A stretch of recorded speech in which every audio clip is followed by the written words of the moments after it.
Imagine a land with no cities, no walls, no kings, just endless grass stretching to the horizon, the wind moving freely across the earth, and far away the distant thunder of horses. From this seemingly empty land would rise a force no one was watching, a force that would shake empires, reshape the paths of trade, and leave the world permanently changed. This is the story of a boy born into hardship, and of a people the world would come to fear, remember, and never fully understand. If you enjoy immersive history stories like this, please consider subscribing to the channel. It really helps a new creator grow. Also, leave a comment below about where you're listening from and what time it is there. I'd love to check your comments. To understand how the Mongols rose from the open steppe, we need to look back to a time before there was an empire, before banners, before conquest, when the world was still unaware of what was quietly taking shape. Long before the Mongols had a name that carried weight beyond their own horizon, the land that shaped them lay open and quiet beneath an endless sky. The Central Asian steppe was not kind. It rolled outward in every direction, an ocean of grass and wind with no walls, no shelter, and nowhere to hide. In summer, the sun baked the earth until the ground cracked and the rivers thinned. In winter, cold settled like iron, freezing water solid and turning breath into pale clouds that drifted away on the wind. Life here was never steady. It was never guaranteed. Movement meant survival. Stillness often meant the opposite.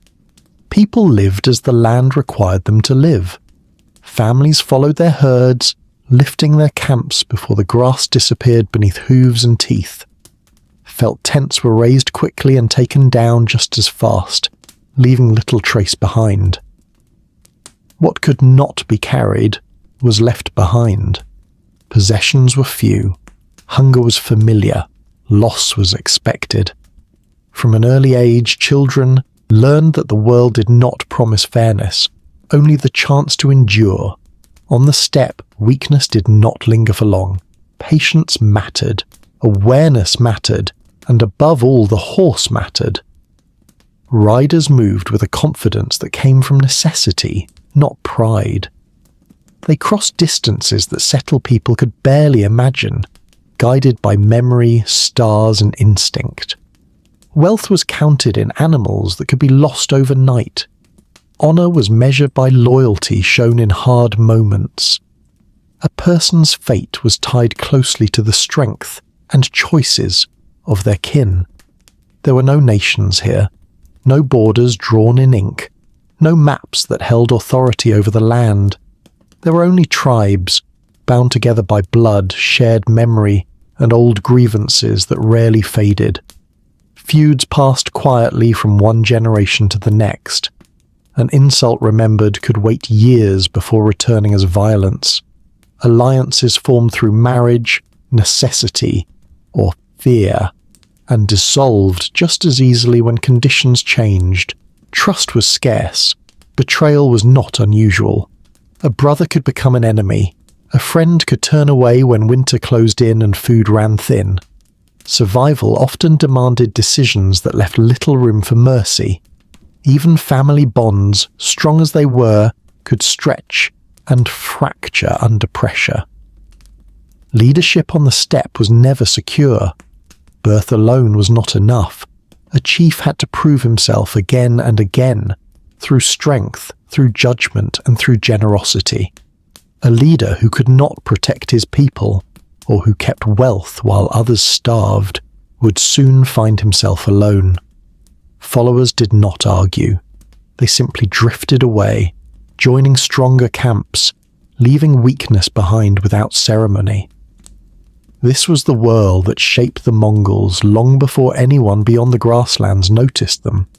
A world defined by motion, hardship, and the quiet understanding that life could end suddenly, without warning. Far beyond the steppe, other civilizations lived by very different rhythms. In China, ancient dynasties governed crowded cities and wide farmlands. Officials recorded taxes and laws with careful strokes of the brush. Scholars debated ideas passed down through centuries, while emperors ruled through ritual and tradition. Walls rose where land met uncertainty, built to hold back what lay beyond. To them, the steppe felt distant, dangerous, uncivilized, and barely worth attention. In the Islamic world, great cities thrived along trade routes that carried silk, spices, and knowledge. Mosques stood at the center of daily life. Poets wrote, astronomers mapped the heavens, and merchants traveled between continents. Power flowed through caliphates and sultanates, bound together by faith, law, and commerce. In Europe, kingdoms struggled within their own borders. Castles overlooked fields and villages. Nobles argued over land and inheritance. The church shaped the rhythm of life, and people rarely ventured far from where they were born. The wider world existed mostly as rumour, scripture, and fading memory. Each of these worlds believed itself stable. Each assumed that change, when it came, would arrive slowly, predictably, from familiar directions. None of them were watching the grasslands closely. To settled civilizations, the steppe appeared empty. Its people seemed scattered, divided, incapable of lasting unity. Raids had come before, sudden and violent, but they always faded back into the horizon. Nomads struck, then vanished. Empires remained. What few understood was what the steppe was quietly creating. The constant struggle for survival was hardening instincts. Rivalry sharpened political awareness. Life spent moving, adapting, and responding quickly was producing people who thought in motion rather than fixed lines.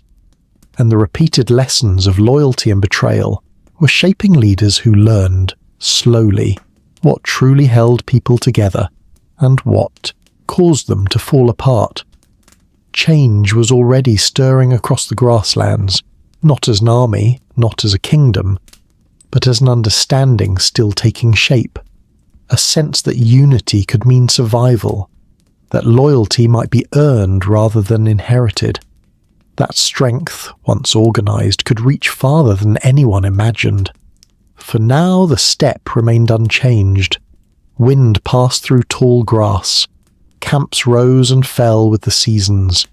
Children were born into hardship and learned its rules without being taught. Old feuds rested beneath the surface, waiting. No banners flew, no empire marched. And far away, in cities of stone and markets filled with sound, no one sensed what was beginning to form. History had not yet spoken the name of the Mongols, but the land that would one day release them was already awake. The world Temujin was born into did not pause to welcome him. Somewhere on the open steppe, beneath a sky that had already watched countless lives appear and vanish without record, a child entered a harsh and uncertain world. There were no calendars here, no stone markers to measure time. Days were counted by weather, by hunger, by whether the herd survived the season. What mattered was endurance, through cutting winter winds, through long stretches of emptiness, through the quiet danger that always lingered between rival clans. On the steppe, a newborn was not yet a promise of hope. It was a fragile gamble against the land itself. Temujin was born into a small Mongol clan, one among many scattered across the wide grasslands. His father was a minor chieftain, respected but far from powerful. His authority held together by alliances that could shift without warning. His mother was strong-willed and alert, shaped by hardship and watchful of every movement beyond the camp. Together, they raised their children with the understanding that safety was temporary and loyalty never guaranteed. From his earliest days, Temujin's life followed the rhythm of the steppe. He learned to ride before he could truly walk. His small body balanced on horseback as naturally as breathing. He learned to read the horizon, to notice subtle changes in the wind, to sense the moods of animals and people alike. Even play carried lessons. Every day taught him something about scarcity, patience, and endurance. But childhood on the steppe rarely lasted long. When Temujin was still young, his father set out to secure a future alliance for his son, following an ancient custom that bound families together through marriage. On the journey home, he stopped among another tribe, an old enemy, remembered quietly but never forgiven. There, the past caught up with him. Poison ended his life without noise or warning. The news returned to the camp like a sudden cold wind. With the death of their leader, Temujin's family became vulnerable overnight. Authority on the steppe depended on strength and protection. Without those, loyalty faded quickly, almost without emotion. The clan turned away. Families who had once shared meals and fires packed their belongings and left. Herds were driven off. Allies disappeared without farewell. Temujin's mother, once the wife of a chieftain, found herself abandoned with her children, standing at the edge of survival. What remained was not leadership, but isolation. They were cast out into the wilderness, stripped of protection and support. The steppe offered no mercy to the weak. Winters arrived early and lingered. Food grew scarce, and every meal became uncertain. Temujin learned hunger not as a brief discomfort, but as a constant presence. He learned how silence could stretch endlessly when the campfire burned low and the wind moved through the grass without pause. His mother became the family's anchor. She gathered wild roots, trapped small animals, and taught her children how to endure without complaint. From her, Temujin absorbed a quiet truth. Survival was never accidental. It was earned through effort, awareness, and resolve. As he grew, his understanding of the world's cruelty deepened. Among the children, rivalry took root. Resources were limited, and tension surfaced even within the family. In a moment that would echo throughout his life, Temujin faced betrayal from within his own blood. A dispute over food and authority escalated beyond words, ending in violence that could not be undone. The steppe did not judge. It simply remembered. Something hardened inside him. The softness of childhood faded, replaced by a sharper awareness of power, consequence, and control. He learned that leadership could not rest on affection alone.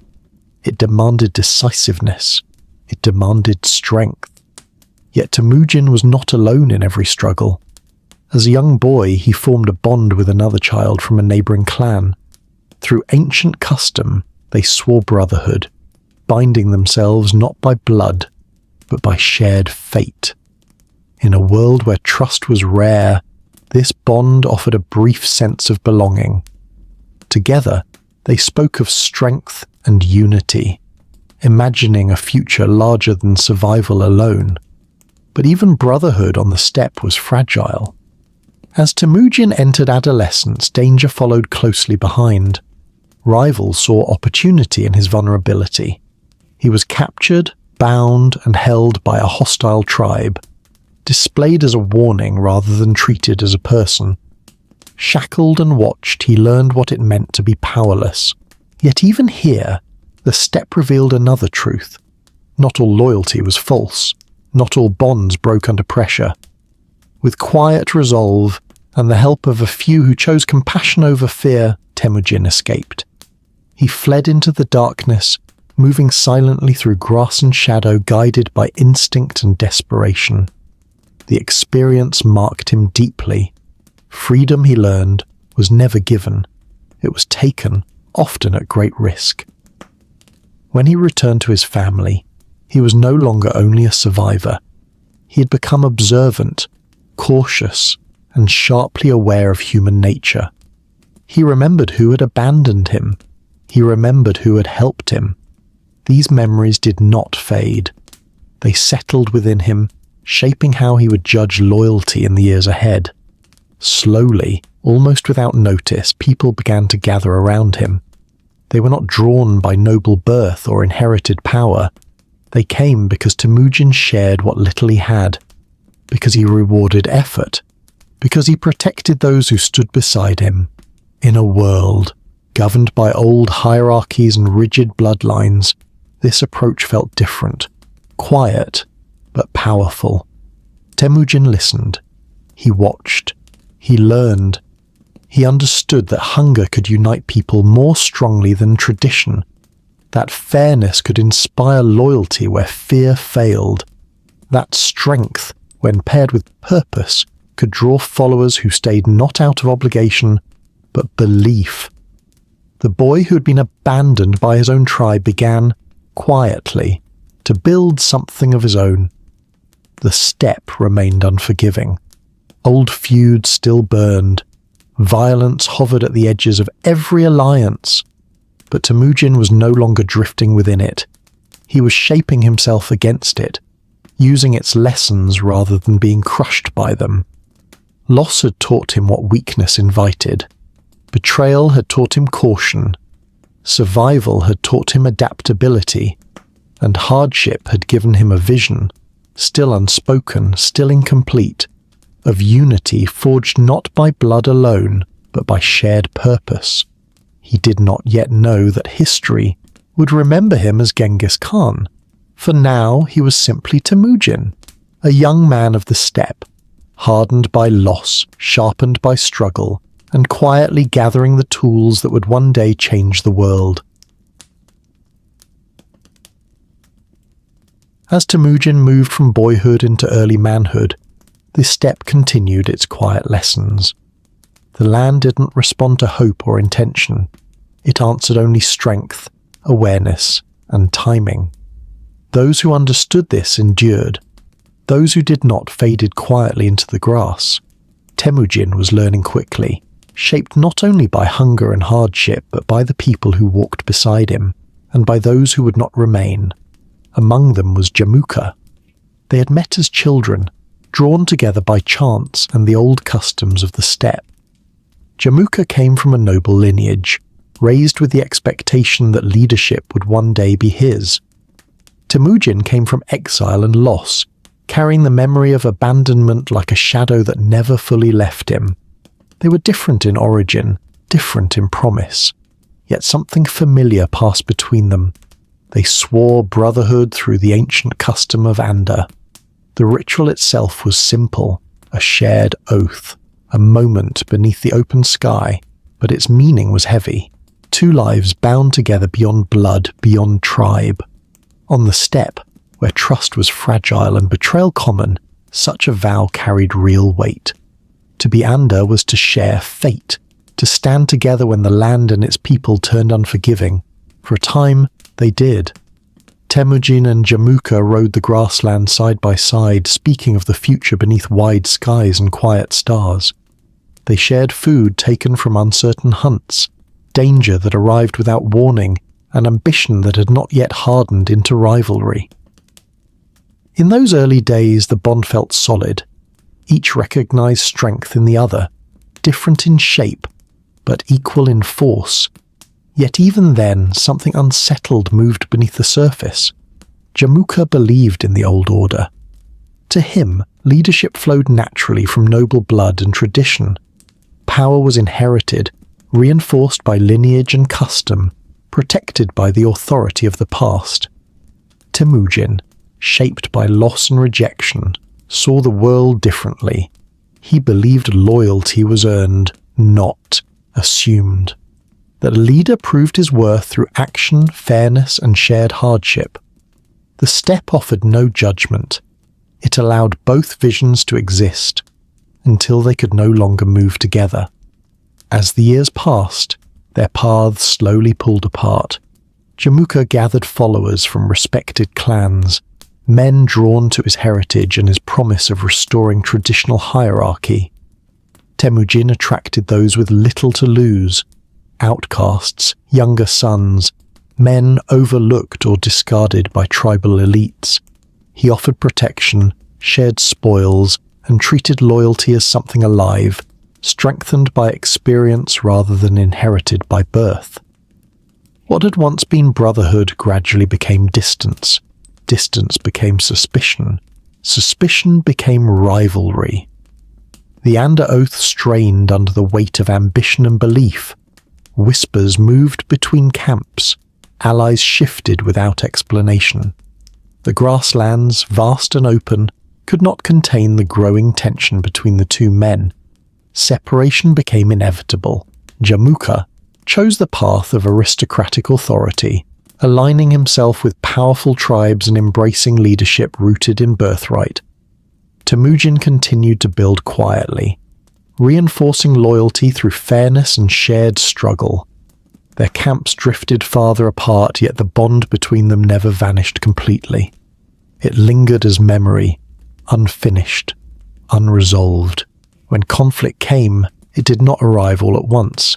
It gathered slowly, like a storm forming far across the plain. Small skirmishes broke out between allied tribes. Raids were answered with retaliation. Old feuds resurfaced, fueled by new loyalties. Temujin learned, painfully, that even those once closest could become enemies when their visions of the future no longer aligned. This step demanded a choice. Jamuka asserted his claim through force, believing authority must be seized and defended without hesitation. For Temujin, the betrayal cut deeper than politics. The oath of brotherhood had been broken. With it, the last traces of childhood trust slipped away. The struggle was not only for power, it was a conflict over what leadership itself should mean. Temujin's forces were smaller, but disciplined. Bound by loyalty rather than fear, they fought not for status but for survival and shared purpose. Jamuka's followers fought to preserve an order rooted in tradition, hierarchy, and inherited right. Battles on the steppe were swift and unforgiving. Riders clashed, arrows cut the air. The land absorbed the violence without ceremony. There was no glory, only consequence. Camps burned, families scattered. Each victory carried loss alongside it. Temujin tasted defeat as well as retreat. He learned loss not as an ending, but as instruction. Each failure sharpened his understanding of warfare, loyalty, and human nature. He noticed who remained when fortune turned and who disappeared at the first sign of danger. Jamuka, meanwhile, ruled through fear and inherited authority. Obedience was enforced, but devotion was thin. Over time, followers drifted away quietly without announcement toward Temujin's growing coalition. The rivalry reached its breaking point when Temujin faced Jamuka again, not as a brother, but as an opposing force. What followed ended whatever remained of their shared youth. The logic of the steppe allowed no space for what they had once been. When their paths crossed in the aftermath, the moment carried weight beyond victory or defeat. This was not merely the clash of two leaders, it was the quiet collapse of an oath that had once felt unbreakable. Jamuka did not yield easily, not in pride, not in spirit. Even as fortune turned against him, he refused a mercy that would place him beneath the man he had once called brother. To submit would have been, in his eyes, a second betrayal, this time of himself. Temujin understood that pride. He understood the pull of an older code, and the refusal to live a life that felt like surrender. The steppe did not allow soft endings. It offered only choices shaped by consequence.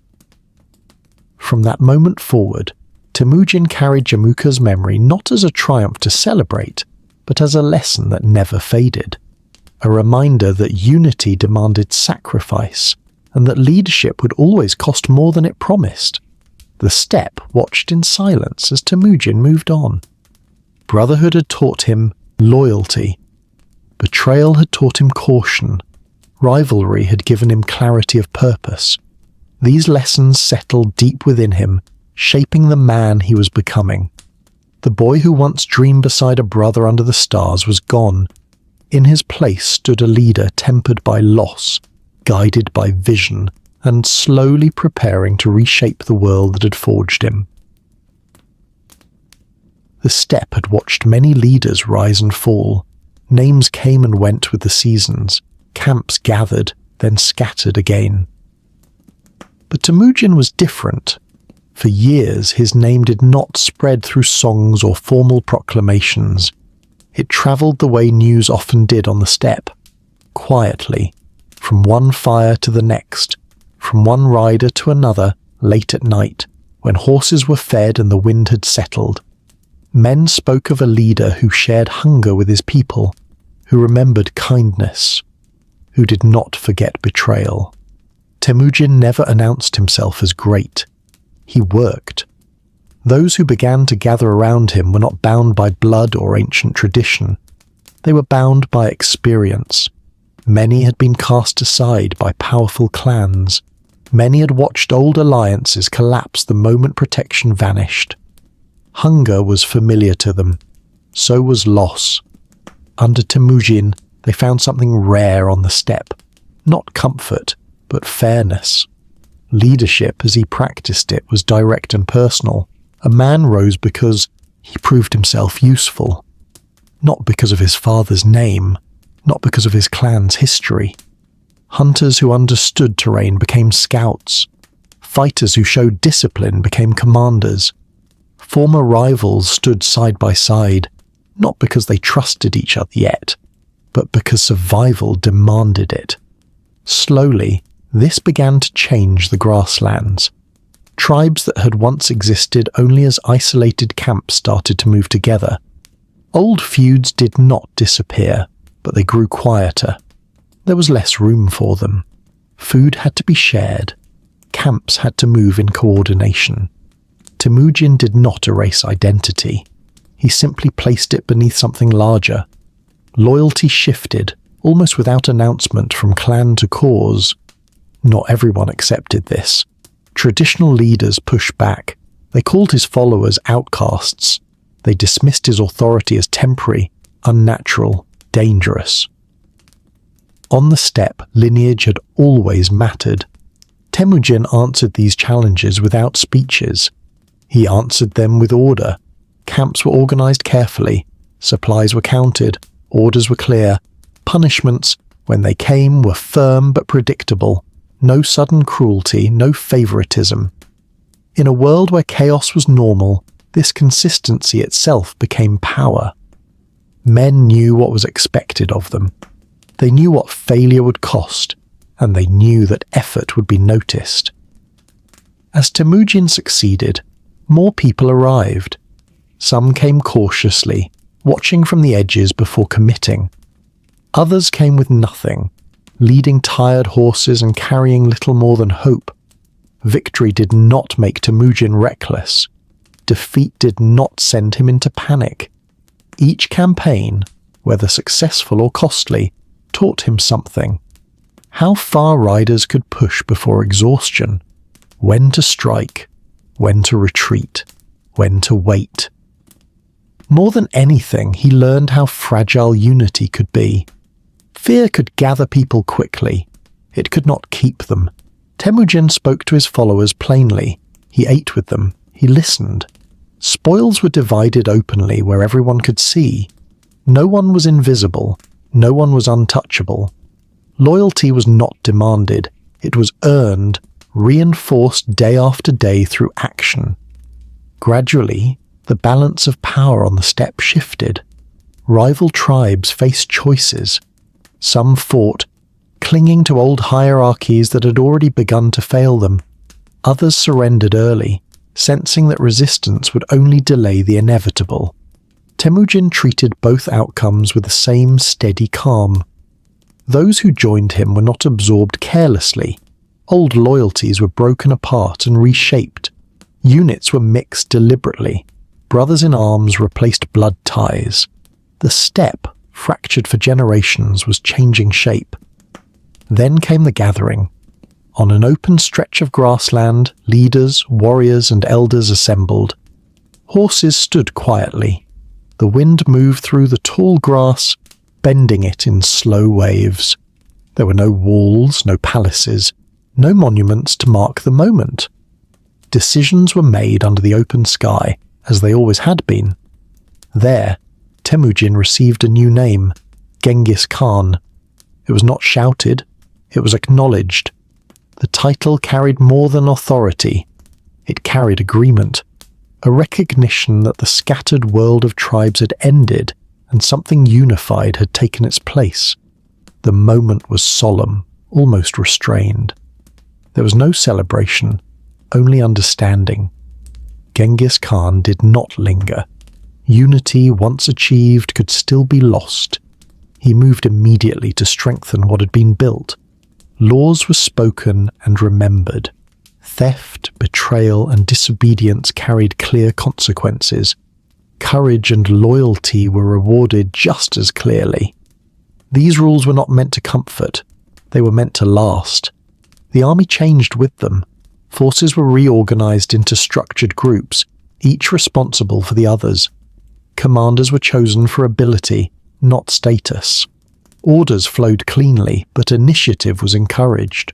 Riders learned when to act on command and when to think for themselves. Training became constant.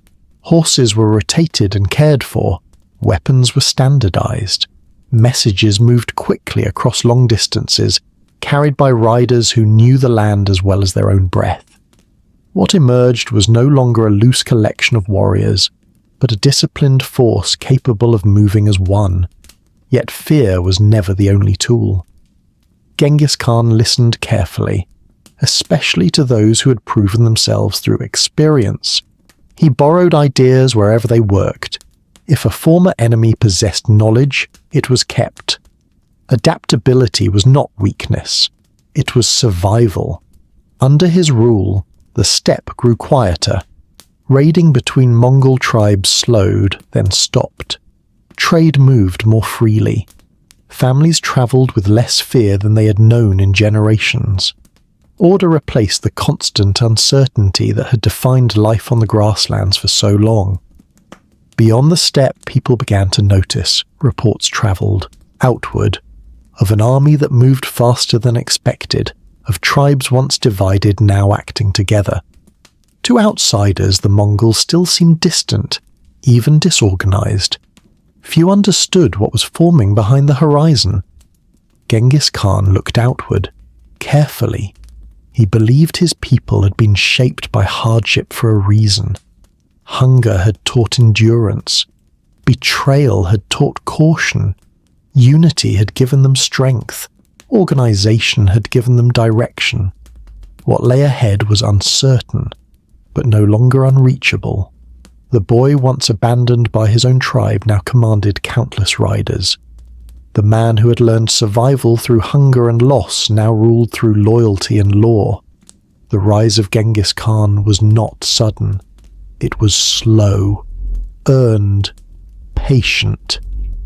And as Mongol banners moved beneath the open sky, the world beyond the steppe remained unaware that a new force, quiet, disciplined, and relentless, was beginning to turn its gaze outward. The strength of the Mongols did not come from walls, or cities, or great numbers gathered behind stone defences. It came from movement. On the open steppe, life itself was never still. Grasslands shifted with the seasons. Herds moved in search of water. Camps rose in the evening and vanished by morning. From childhood, Mongol riders learned a simple truth without anyone needing to say it aloud. Stillness invited danger. To stop moving was to fall behind. To fall behind was to disappear. Long before they faced the armies of settled worlds, this rhythm shaped the way they fought. A Mongol warrior was not trained the way other civilizations trained soldiers. There were no courtyards lined with stone, no drills repeated for ceremony. Training was not separated from life. It was life. Riding long distances, hunting in harsh weather, surviving with a little food or shelter. These were lessons repeated every day. By adulthood, a Mongol could ride for days without rest, guide a horse through darkness, loose arrows at full gallop, and find his way across empty land by instinct alone. The horse was not a tool. It was an extension of the body. Each warrior travelled with several mounts, switching horses as one tired and another took its place. This allowed them to move with a speed few enemies could understand. Armies used to marching on foot or waiting on supply wagons simply could not keep up. The Mongols appeared without warning, struck quickly, and faded back into the distance before defences could even form. At the centre of this way of war was the bow. Small, powerful and deadly at range, the Mongol composite bow changed the nature of battle. Arrows fell like quiet rain, often before enemies realized they were under attack. Riders could shoot while advancing, circling or retreating. What looked like flight often became deception. Pursuers found themselves stretched thin, tired, and suddenly surrounded. Speed alone did not win battles. Coordination did. Each unit moved, as part of a larger design, responding to signals passed through flags, horns, and movement. Feigned retreats drew enemies forward. Encirclements closed without noise. Confusion spread before swords ever met. To face the Mongols was not to face a single charge, but uncertainty itself, never knowing where the real attack would come from. Yet their mastery of war extended beyond the battlefield. Genghis Khan understood that information could decide a campaign before the first arrow was loosed. Scouts moved far ahead of the army, mapping terrain, rivers, passes and settlements. Merchants were questioned, travellers observed, prisoners were listened to carefully. The Mongols learned where roads narrowed, where water ran scarce, and where fear already lived. They planned not only how to win, but how to break resistance before it began. Stories travelled faster than armies. The Mongols allowed fear to move ahead of them like a shadow. Cities that resisted and were destroyed became warnings to others. Survivors were not silenced. They were allowed to speak. News of overwhelming force and merciless consequence spread along trade routes and whispered through markets. Often this reputation won battles without fighting. At the sight of Mongol banners, some cities opened their gates immediately, hoping obedience would spare them. Those that complied were often treated with restraint. Life continued under new rules. Those that resisted faced devastation. This pattern was deliberate, repeated carefully until it was understood everywhere. Obedience was remembered. Defiance was never forgotten. Still, the Mongols were not careless destroyers. When they encountered unfamiliar forms of warfare, they adapted. Stone walls that once seemed meaningless to nomads became problems to be studied. Genghis Khan did not dismiss siege warfare as beneath him. Instead, he sought out those who understood it. Engineers, artisans, and scholars captured from conquered lands were spared and brought into Mongol service. They carried knowledge of catapults, siege towers, and early explosives. With them, the Mongol army changed again, blending speed with technology, patience with pressure. Cities fell not only through force, but through waiting. Supply lines were cut quietly. Water sources were diverted. Days passed. Morale thinned. When assaults finally came, they were brief and overwhelming. Resistance collapsed not from endless slaughter, but from inevitability. Under Mongol command, the battlefield itself became fluid. Unlike armies bound to rigid formations, Mongol units adjusted constantly. Commanders were trusted to act independently, responding to changing conditions without waiting for distant orders. Weakness, once revealed, was exploited immediately. This freedom was possible only through discipline. Every warrior knew his place.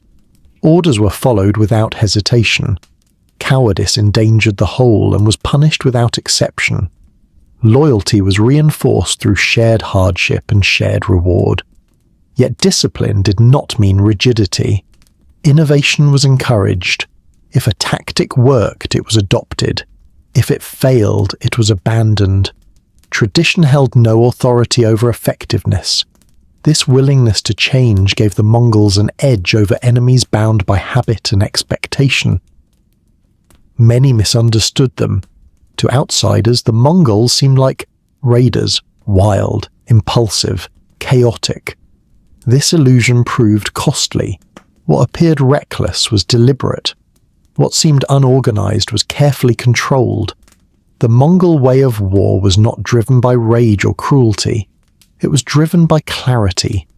Every movement served a purpose. Every battle fit into a larger design. Genghis Khan did not seek endless conflict. He sought submission, order, and expansion that could endure. Even mercy followed strategy.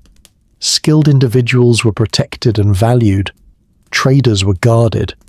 Messengers moved freely across conquered lands. The empire that was beginning to stretch across continents depended on communication and cooperation as much as conquest.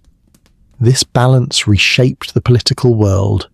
Rulers faced a choice: resist and risk annihilation, or submit and survive within a new order. Many chose survival. Those who did found Mongol rule strict but predictable. Laws were enforced consistently. Trade was encouraged. Stability followed fear. This was why the Mongols seemed unstoppable. They were faster, better informed, and more adaptable than their enemies. They fought not only armies but assumptions. They arrived before defences were prepared and struck where confidence was weakest. And above all, they were unified. Each rider understood that his strength came from the whole. Each victory deepened loyalty. Each challenge refined their methods. The steppe, once divided by endless feuds, now moved as a single force with intent. As Mongol armies pushed beyond familiar grasslands, they carried this way of war with them. It was not tied to one land or one enemy. It evolved with every campaign, absorbing new knowledge and leaving behind what no longer worked. To the outside world, the Mongols looked like a storm, but storms pass without memory. The Mongol way of war did not. It had been shaped by hardship, refined through discipline, and guided by vision. And as it moved outward from the steppe, it began to test civilizations that had never imagined such a force could exist. The horizon was no longer quiet, it was waiting. The Mongols did not rush toward empire. They moved outward the way they had always moved, carefully, patiently, watching. Beyond the steppe lay worlds very different from their own. For generations, the grasslands had bordered powerful civilizations that looked at nomads with quiet contempt. To them, riders from the open plains were a nuisance, capable of sudden raids, but incapable of conquest. Genghis Khan understood something they did not. Before the Mongols could reach distant lands, they would have to face the neighbours who believed they already knew them. The first trials came to the south and east. Beyond the rolling grasslands stood the kingdom of Western Sia. It was a settled world of walls and cities, guarded by armies trained in familiar ways. Its rulers believed stone and tradition would hold. They had faced nomads before. They expected the same patterns to repeat. Genghis Khan did not meet them head-on. Instead, Mongol forces began to move like a tightening net. Trade. Routes grew unsafe. Border villages felt pressure. Scouts rode quietly along rivers and roads, counting supplies, measuring distances, noting weaknesses. The Mongols learned where defences were thick and where they were thin. When the campaign truly began, it unfolded with deliberate speed. Strongholds that resisted were bypassed. Weaker points were struck instead. Communication between cities was cut. Towns found themselves alone, waiting for help that never arrived. Panic spread not only through battle, but through silence. Many places fell without a fight, opening their gates before the first assault.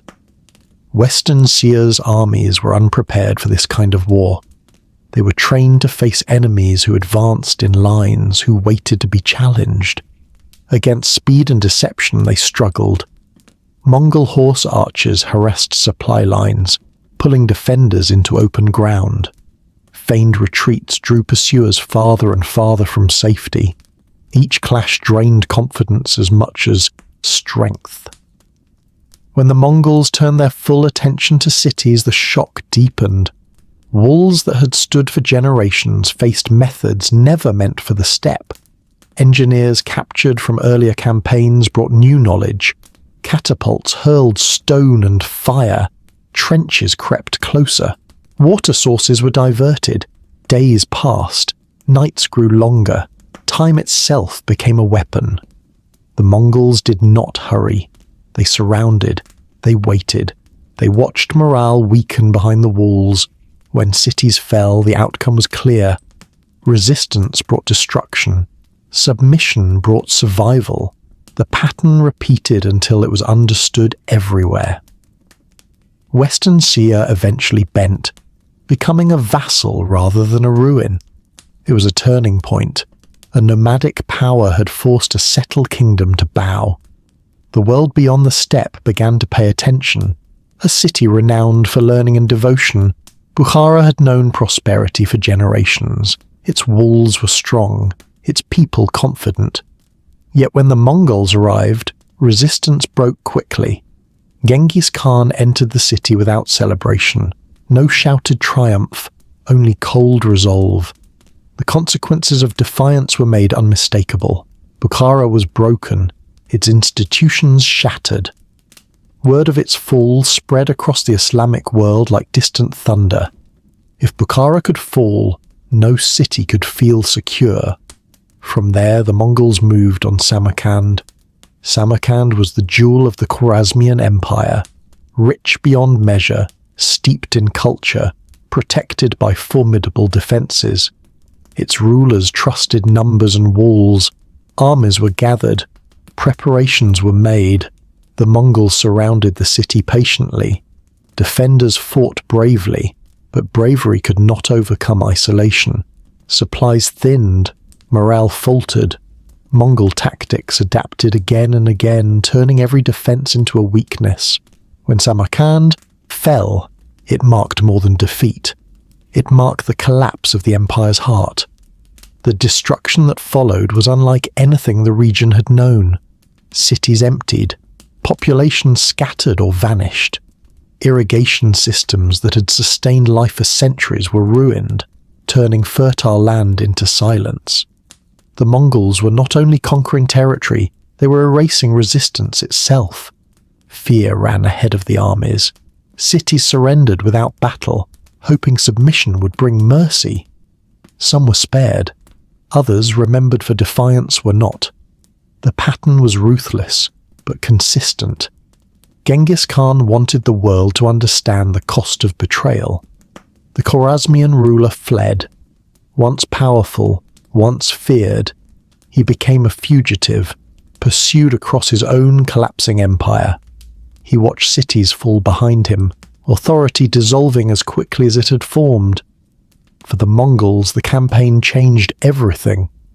They learned how to strike across vast distances at the same time, how to coordinate armies separated by hundreds of miles. They proved that no empire, no matter how wealthy or ancient, was beyond their reach. For the Islamic world, the impact was devastating. Centers of learning vanished, trade networks collapsed, entire regions were thrown into chaos. A sense of order built over centuries shattered in a handful of years. And yet, even amid destruction, the Mongols absorbed what they found. Scholars, administrators, engineers and craftsmen were spared when useful.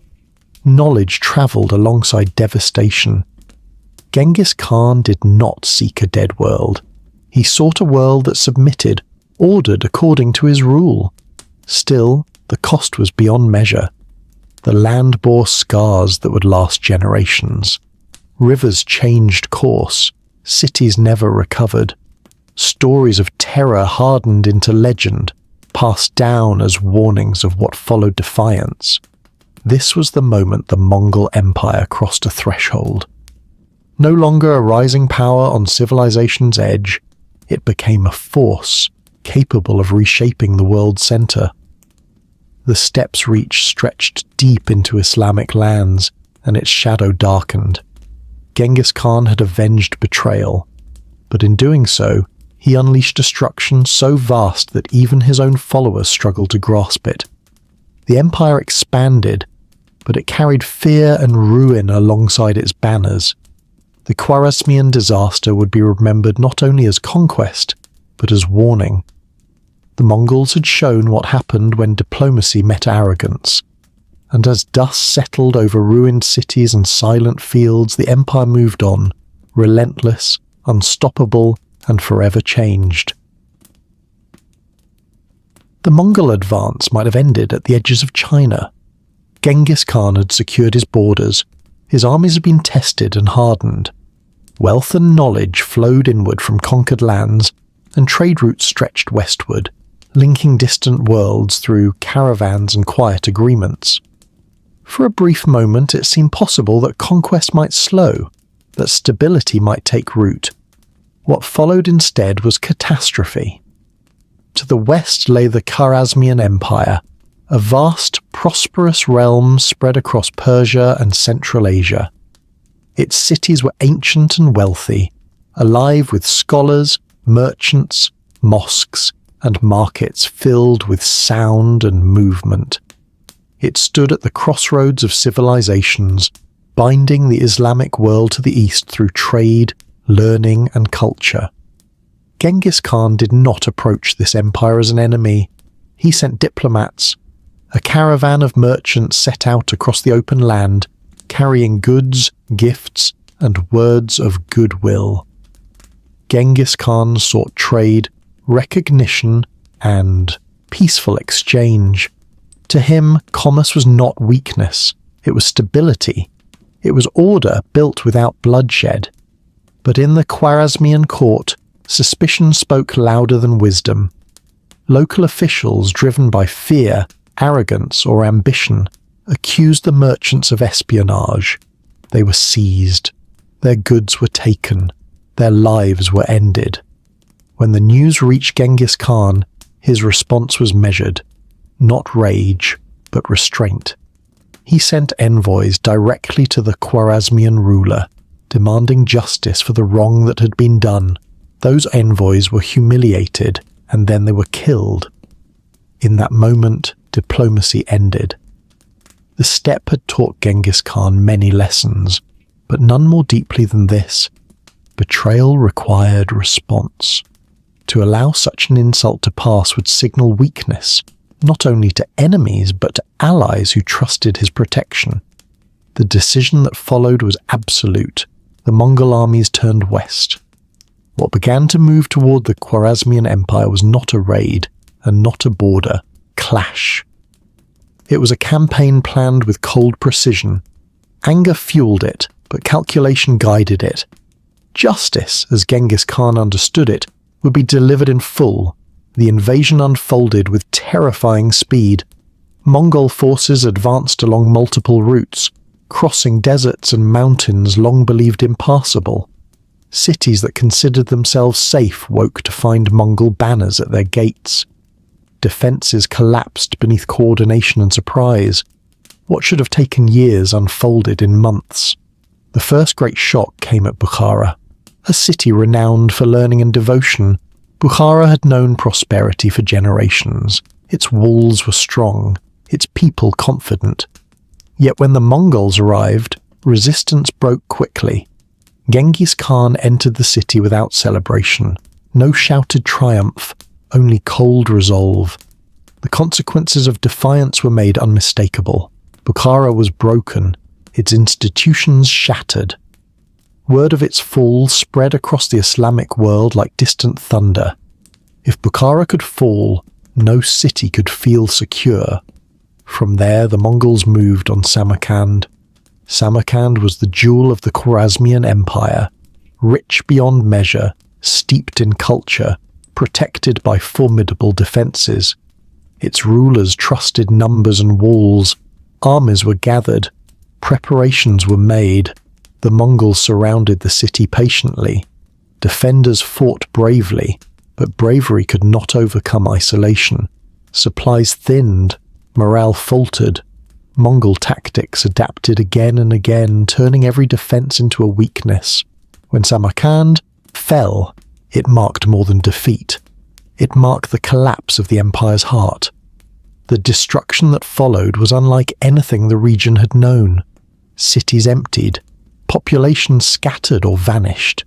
Irrigation systems that had sustained life for centuries were ruined, turning fertile land into silence.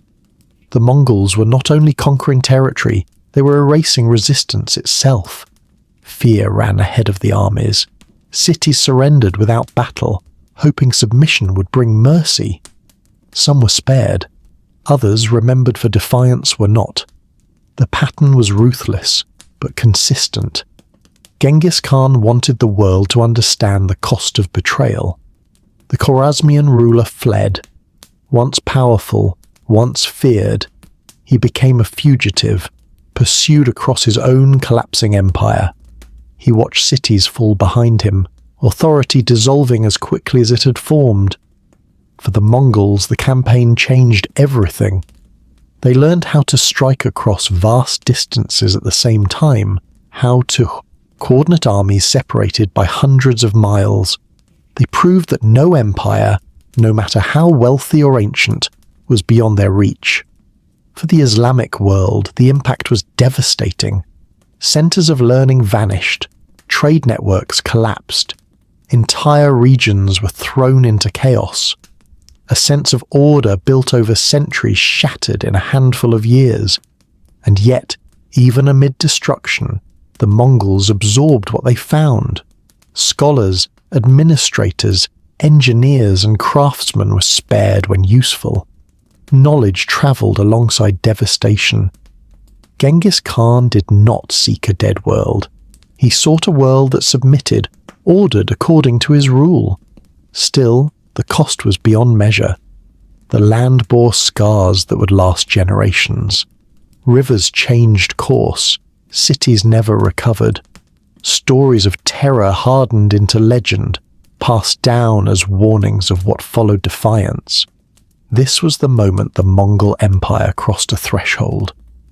No longer a rising power on civilization's edge, it became a force capable of reshaping the world's center. The steppe's reach stretched deep into Islamic lands, and its shadow darkened. Genghis Khan had avenged betrayal, but in doing so, he unleashed destruction so vast that even his own followers struggled to grasp it. The empire expanded, but it carried fear and ruin alongside its banners. The Khwarazmian Disaster would be remembered not only as conquest, but as warning. The Mongols had shown what happened when diplomacy met arrogance, and as dust settled over ruined cities and silent fields, the empire moved on, relentless, unstoppable, and forever changed. The end of Genghis Khan did not arrive with ceremony. There was no great announcement carried across camps, no final speech before gathered armies, no moment where the world was told to stop and take notice. His death came the way many things on the steppe did, quietly, without spectacle, wrapped in secrecy and carried forward by resolve rather than mourning. Even in his final years, Genghis Khan did not slow. The empire he had forged was vast and its edges never rested. Resistance still flickered far from the heartland, small sparks that could grow dangerous if ignored. To the south, Western Shia, once defeated, now restless, had failed to offer the obedience he expected. Age had not softened his judgment. On the steppe, betrayal did not fade with time. It demanded response no matter how late it came. So the Mongol armies moved once more. This final campaign carried a different weight. It was slower, heavier, shaped by years rather than urgency. Genghis Khan rode with his forces, watching, listening, correcting when needed. He still oversaw strategy. Discipline still mattered. But those close to him sensed the strain. The man who had survived hunger, captivity, and endless war now carried something quieter, the burden of time. Somewhere during this campaign, Far from any city or court, his strength failed.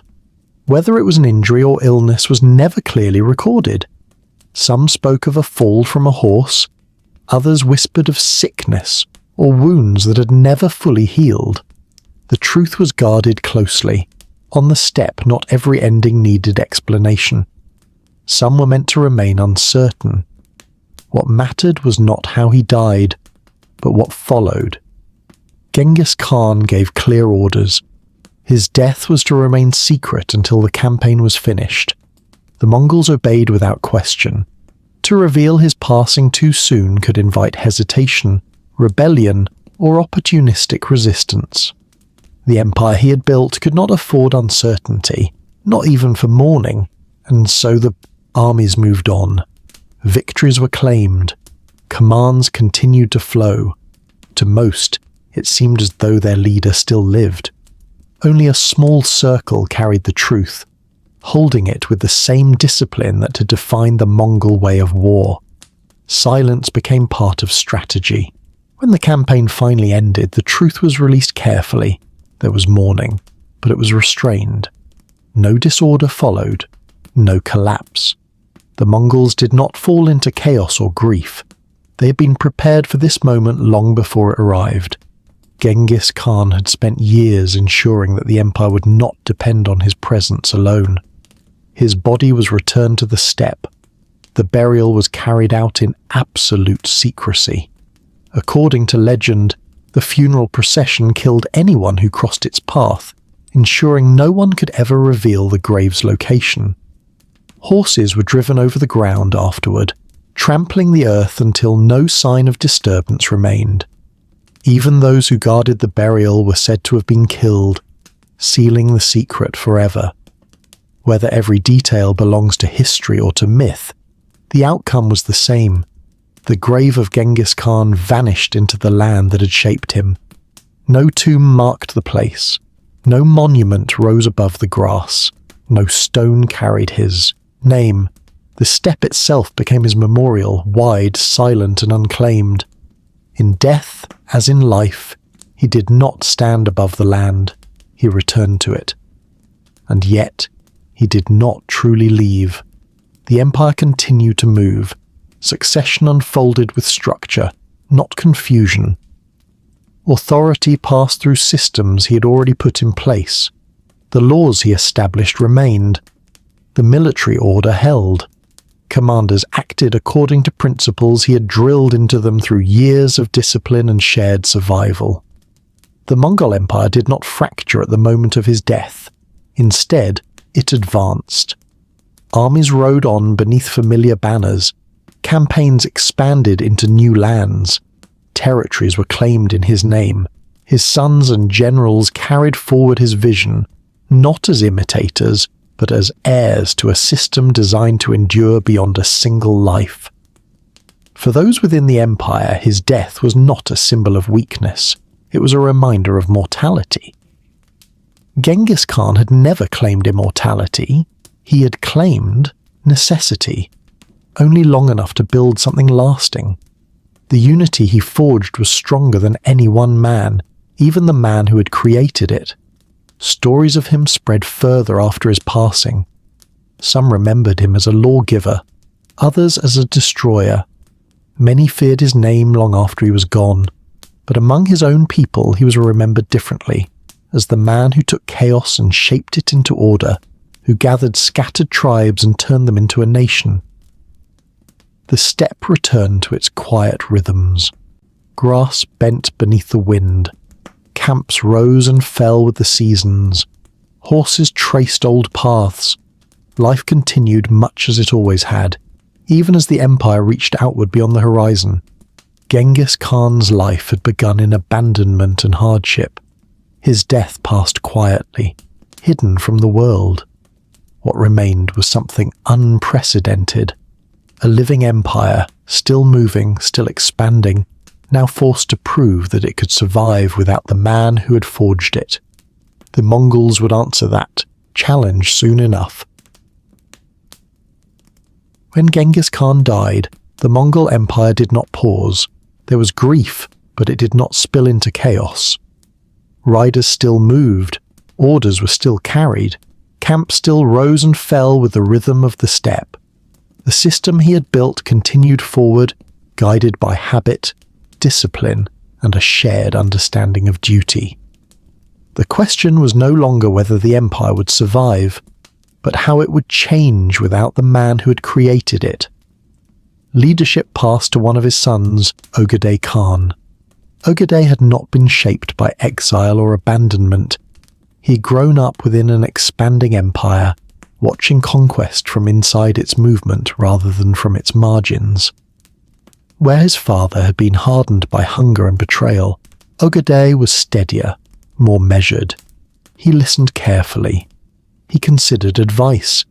He understood that what lay before him could not be held together by force alone. His task was immense. The empire stretched across distances few could comprehend. Deserts, mountains, cities, and grasslands were now bound together under Mongol rule. The people within it shared little, different languages, customs, beliefs, except submission to the same authority. Keeping this world unified required more than armies. It required consistency, memory, systems that could function even when a ruler was far away. Ogedei understood this quietly. Under his rule, the Mongol Empire entered a new phase, not one of sudden creation, but of careful consolidation. Expansion continued, but it was no longer improvised. Campaigns were planned with patience, weighing cost and consequence. The goal was not just victory, but stability afterward. The army still moved outward. Borders pressed into new territories in China, Central Asia, and toward the distant lands of Europe.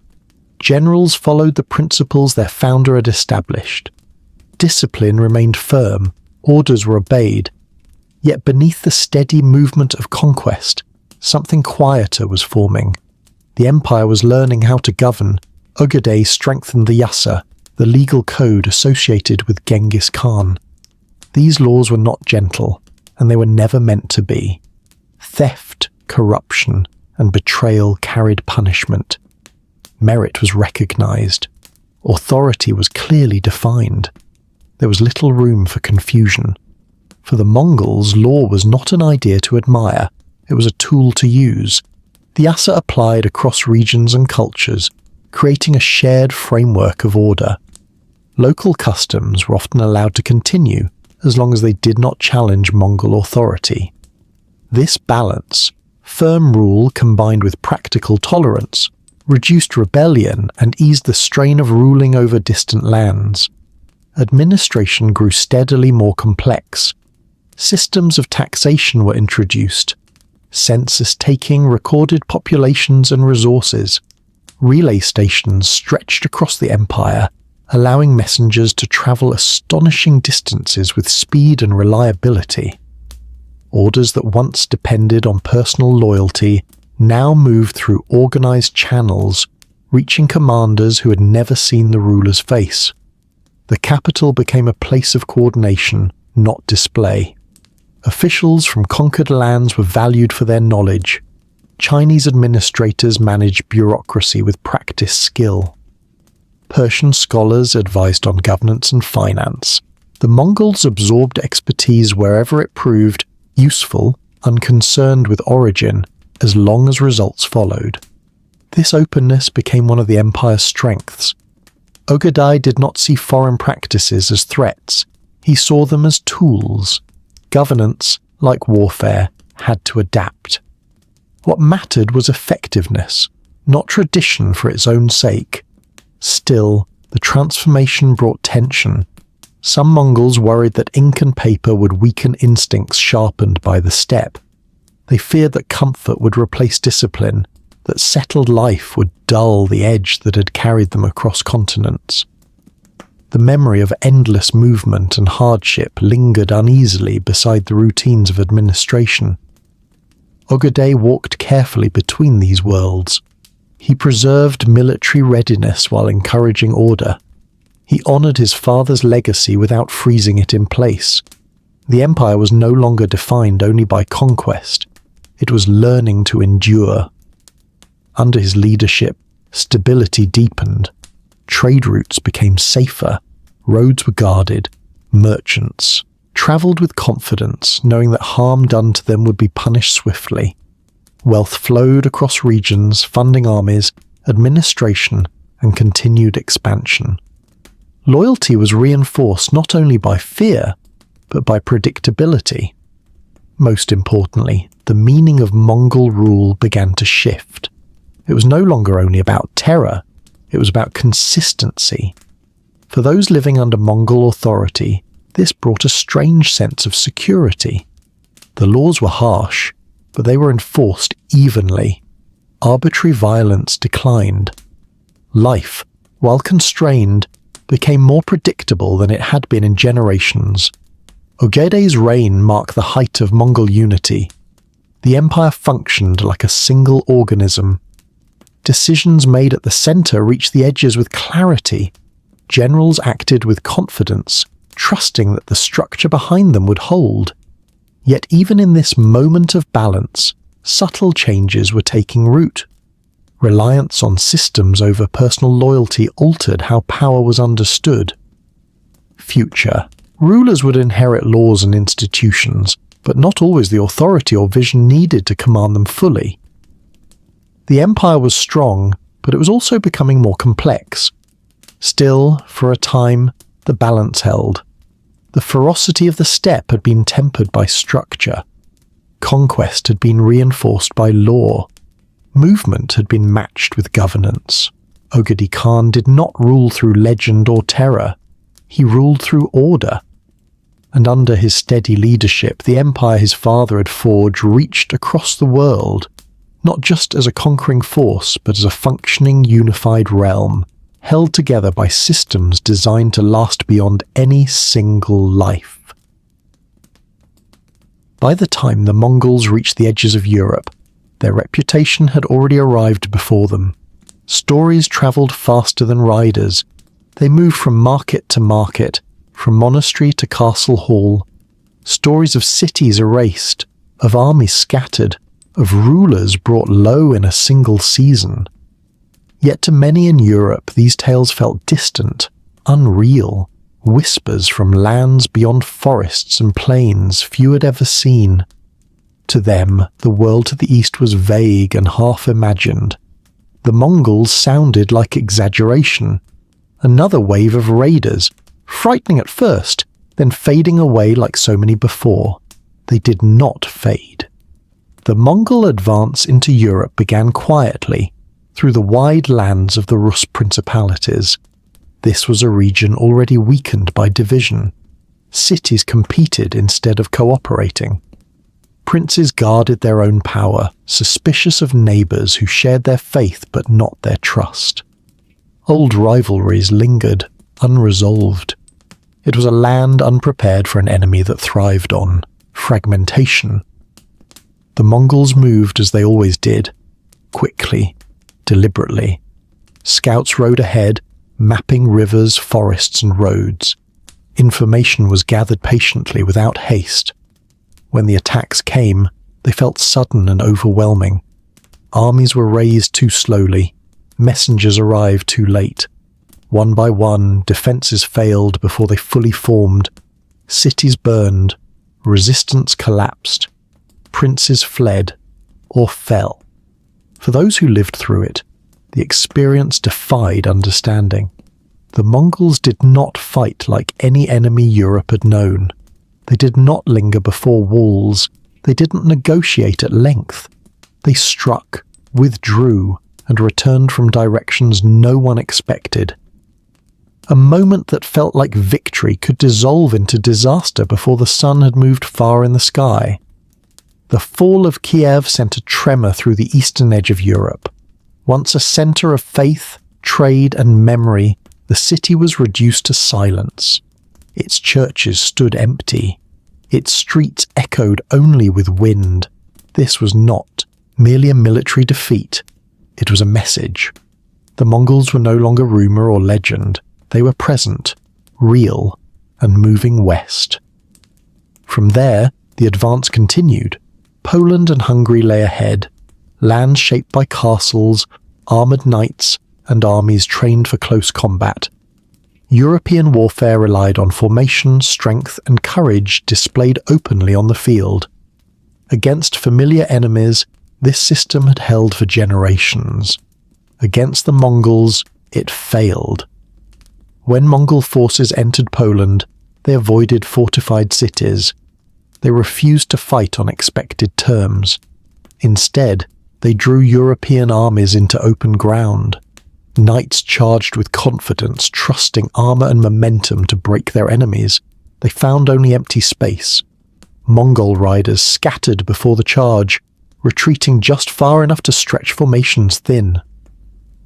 Then the arrows came, from the sides, from behind. Horses screamed, men lost formation, commands dissolved into confusion. What had begun as an advance ended in panic.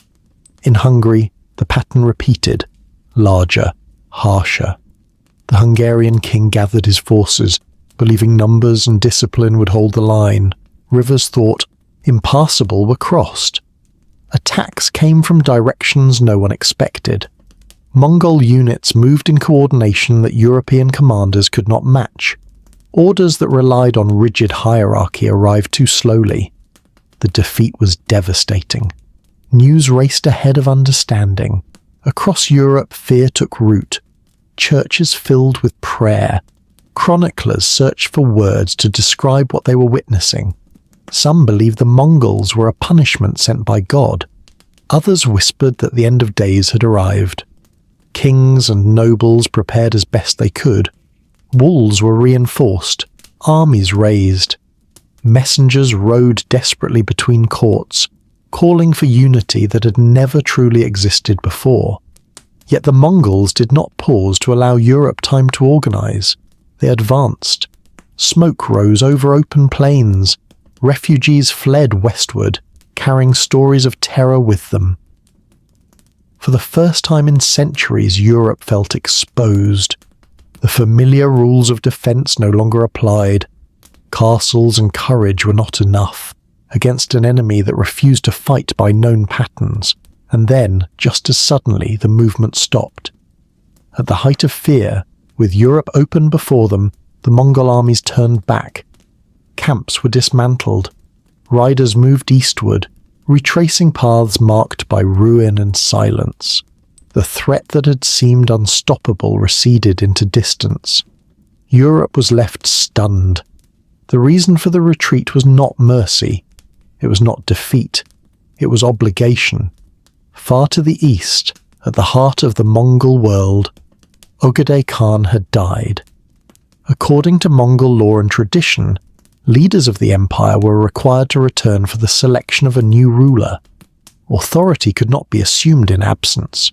Unity depended on presence. That responsibility outweighed even conquest. So the armies withdrew, leaving Europe wounded but unconquered. To those who survived, the retreat felt miraculous, but it offered no reassurance. Everyone understood that the Mongols could return whenever they chose. In the years that followed, Europe remembered, castles were redesigned, tactics were reconsidered. Chroniclers filled pages with images of terror. The Mongols became monsters in memory, demons, divine scourges, shadows riding out of the east. From the Mongol perspective, Europe had been only one frontier among many. Their withdrawal was not failure. It was restraint shaped by tradition. The empire's center mattered more than its edges. Unity came before expansion. For Europe, the encounter changed everything. It shattered assumptions about safety and distance. It revealed that no land was truly remote. The world was larger and more dangerous than it had once seemed. The Mongols had come like a storm, and they had left just as suddenly. Yet long after the riders vanished beyond the eastern horizon, the memory of hoofbeats on foreign soil lingered, and Europe continued to listen, quietly, for their return. After decades of relentless movement and conquest, something unexpected began to settle across much of the known world. It was not the silence of abandonment, nor the hollow quiet left behind by fear alone. It was a different kind of stillness, the kind that comes after order has been imposed so thoroughly that resistance grows tired. Under Mongol rule, regions that had once lived in constant suspicion found themselves connected within a single system. Lands separated by war, language, and custom were now bound by the same authority, the same rules, the same expectation of consequence. In time, this long stretch of uneasy calm would be remembered as the Pax Mongolica, the Mongol peace. It was never a gentle peace, but it was real. For the first time in generations, the great trade routes stretching across Asia were watched by a single power. Bandits learned quickly that the old ways no longer worked. Attacks on merchants were no longer local crimes. They were offences against the empire itself, answered with swift punishment. Travel slowly changed. Caravans that once moved in fear began to move with cautious confidence. The Silk Road, long fractured by danger and distance, became an artery of movement once more. Lines of camels crossed deserts, horses carried goods through mountain passes. Silk, spices, precious metals and textiles travelled farther than most people ever would. Markets began to stir again. Cities that had known decline felt life return. This flow of trade altered daily life in ways that were not always obvious, but deeply felt. Merchants carried more than cargo. They carried stories gathered around distant fires, beliefs shaped by unfamiliar lands, ideas that had never crossed these borders before. Paper currency passed from hand to hand. Printing techniques travelled quietly. Navigational knowledge moved from coast to coast. Medical practices crossed regions. Astronomical observations were compared beneath different skies. Slowly, almost. Without realising it, the world became more aware of itself. The Mongols did not resist this exchange. They encouraged it. They understood something few empires had fully grasped, that prosperity depended on movement. Trade did not weaken control, it strengthened it. Merchants were granted protection and privilege. Small metal tablets, known as paisa, allowed travellers safe passage across territories, marking them as under imperial authority. Roads were kept clear. Relay stations appeared at regular intervals, offering fresh horses, shelter and food. Messages that once took months to arrive now travelled in weeks, sometimes days. The empire breathed through these routes, connected by motion rather than walls. Travellers moving through Mongol lands encountered a world that felt both dangerous and strangely orderly. Cities remained cautious, gates still closed at night. But violence was controlled, and laws were enforced with consistency. Local customs were often left intact, as long as loyalty was not questioned. Within this balance, different cultures learned how to exist side by side. Among those drawn into this network were Europeans who had never imagined such distances could be crossed safely. One of them, a young merchant from Venice, made his way eastward through Mongol lands. His time at the court of Kublai Khan would later shape how Europe imagined Asia. Yet even he was only one traveller among many, moving along roads made possible by Mongol rule. The Pax Mongolica revealed a side of the empire that outsiders rarely expected. The Mongols were not only conquerors, they were facilitators of connection. Artisans were relocated across regions. Scholars were spared and employed. Skills were preserved, not erased. Religious differences were tolerated, sometimes encouraged, as long as they did not threaten order. Faith became personal. Loyalty became political. Ability mattered more than origin. For a brief moment in history, civilizations that had long developed in isolation began to interact regularly. Ideas collided, blended, and reshaped one another. Artistic styles shifted. technologies evolved through shared knowledge rather than independent invention. But this peace was never soft. It rested on memory. The memory of what happened when resistance failed. Rebellion was not forgiven. Punishment was certain, and its reputation travelled faster than any army. Order was maintained not through consent, but through certainty. Still, for those living within it, the Pax Mongolica brought a stability unknown for centuries. The empire became more than a force that destroyed. It became a framework, a structure that allowed the world to move, trade, and communicate on a scale previously unimaginable. Economies intertwined, awareness expanded, distant lands no longer felt entirely unreachable. Yet the peace remained fragile. It depended on unity, discipline, and leadership strong enough to hold the system together. When that unity weakened, the roads grew less safe. Relay stations emptied, protections faded. The world, slowly and unevenly, began to fragment again. Even so, the memory endured. The Pax Mongolica showed what could exist when borders loosened and movement was protected. It revealed that even an empire born in violence could create conditions for exchange, connection, and growth. This dual legacy, destruction and connection, became central to how the Mongols were remembered. They had torn down walls, and for a time, they had opened the world. Beneath the endless sky, beyond the steppe, the world moved along the paths they had cleared, often unaware of how fragile that order truly was. By the time Kublai Khan rose to power, the Mongol Empire no longer felt like a single thundering force riding endlessly outward from the steppe. It had become something larger, heavier, and more complicated. An empire stretched across vast distances, carrying the weight of what it had already conquered. Lands older than the Mongols themselves, cultures shaped long before the sound of Mongol hooves had ever reached them. Kublai was the grandson of Genghis Khan, born into a world defined not by survival, but by expansion.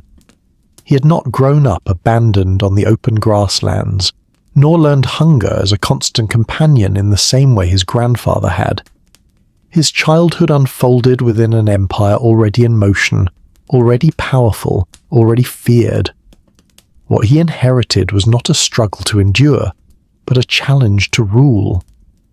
Among all the lands under Mongol control, China stood apart. For centuries, China had represented civilization itself. It was ancient, refined, and governed by ritual, law, and written tradition. Its identity was bound to emperors, dynasties, and a sense of continuity that stretched far into the past.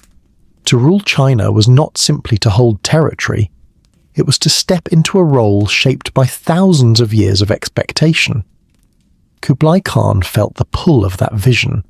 Unlike many Mongol leaders who remained rooted in nomadic tradition, Kublai looked toward permanence. He admired Chinese systems of administration, philosophy, and culture. He understood that ruling millions of settled people required more than fear and mobility. It required structure that could last, legitimacy that could be recognized, and continuity that could be trusted. When he declared himself emperor and founded the Yuan dynasty, it marked a turning point not only for China, but for the Mongols themselves. For the first time, a Mongol ruler fully embraced the identity of a Chinese emperor. The capital was established at what would later become Beijing, a city of walls and ceremony, of boar palaces and planned streets.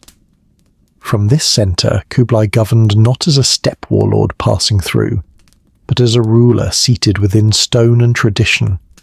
The transformation was profound, and for many Mongols deeply unsettling. The empire had been built through speed, discipline, and adaptability. Horses, arrows, and motion had carried them across continents. But ruling China demanded something different. It demanded patience. It demanded bureaucracy. It demanded compromise. Taxes had to be recorded. Laws had to be written. Officials had to be appointed. Grain had to be stored. Roads had to be maintained. Kublai surrounded himself with scholars and administrators drawn from Chinese tradition. He preserved much of the existing system, knowing that stability depended on familiarity. Confucian ideas of governance, once foreign to the steppe, became tools of rule, shaping how authority was exercised and understood. Under his reign, trade flourished. The Silk Road thrived under Mongol protection, linking distant regions through movement and exchange. Goods travelled freely, ideas followed. People crossed borders that once felt unreachable. Foreign merchants arrived in the capital, standing beneath its walls and marvelling at its order and scale. Among them were travellers whose words would later shape how the world imagined the East. Yet beneath this surface of prosperity, tension never fully disappeared. The Mongols had built their empire on mobility and a rough equality among warriors. On the steppe, status was earned through loyalty and ability. In China, they encountered rigid hierarchies and deeply rooted social divisions that stretched back centuries.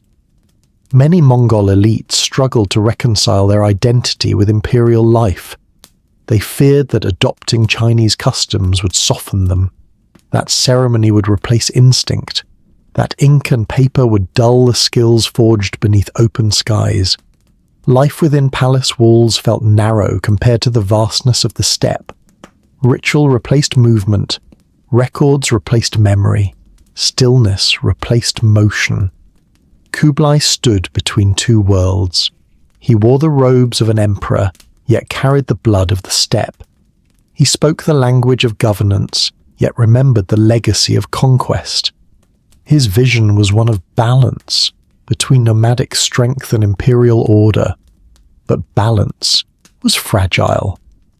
To preserve Mongol authority, Kublai enforced social separation. Mongols occupied the highest positions, followed by other foreigners. Native Chinese, though essential to administration, were placed lower within the system. This hierarchy preserved control, but it bred resentment beneath the surface. Stability was accepted, equality was not. Over time, the strain deepened. The Mongol court grew increasingly distant from the grasslands that had once defined its people.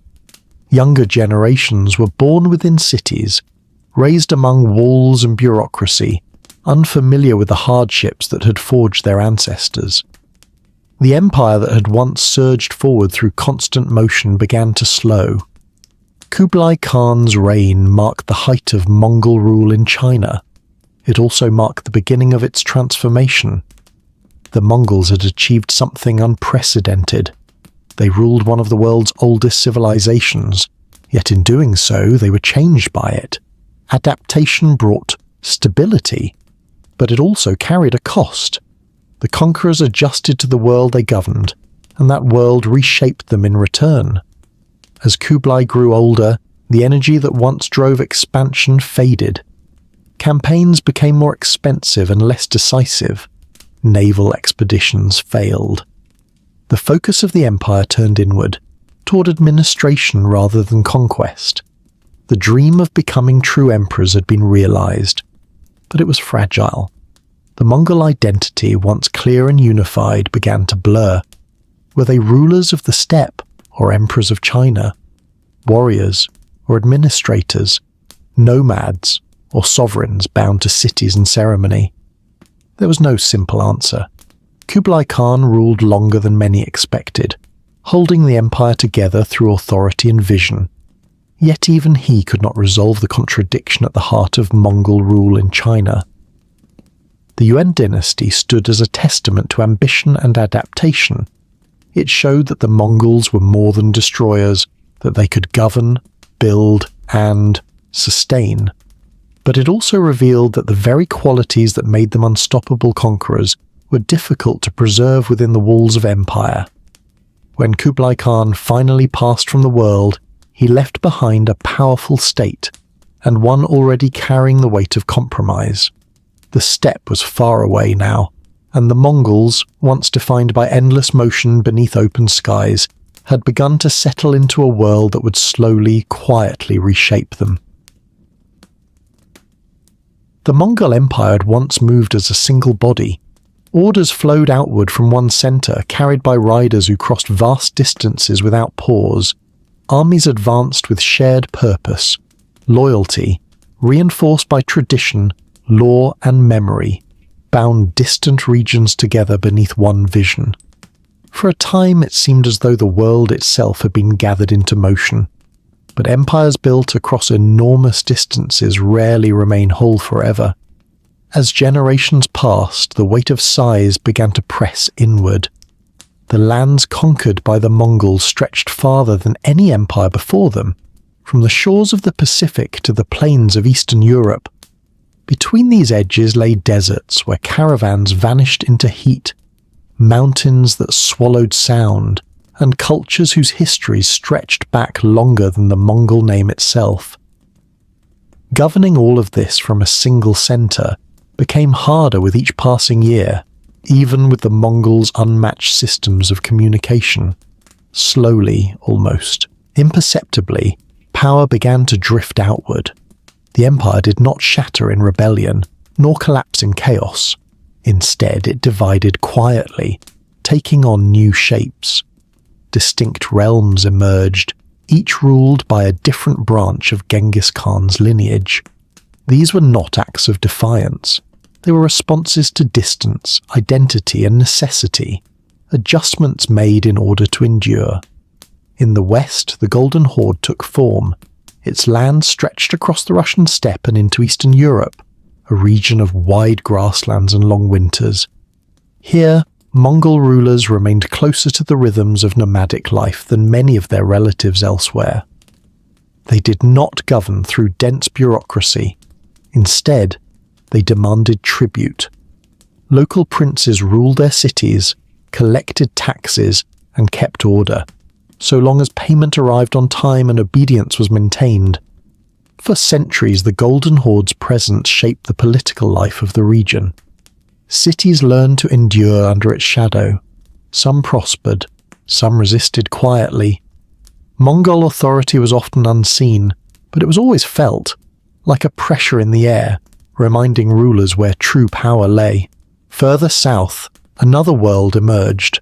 The Ilkhanate formed in Persia and the Middle East, ruling lands deeply rooted in Islamic culture and urban life.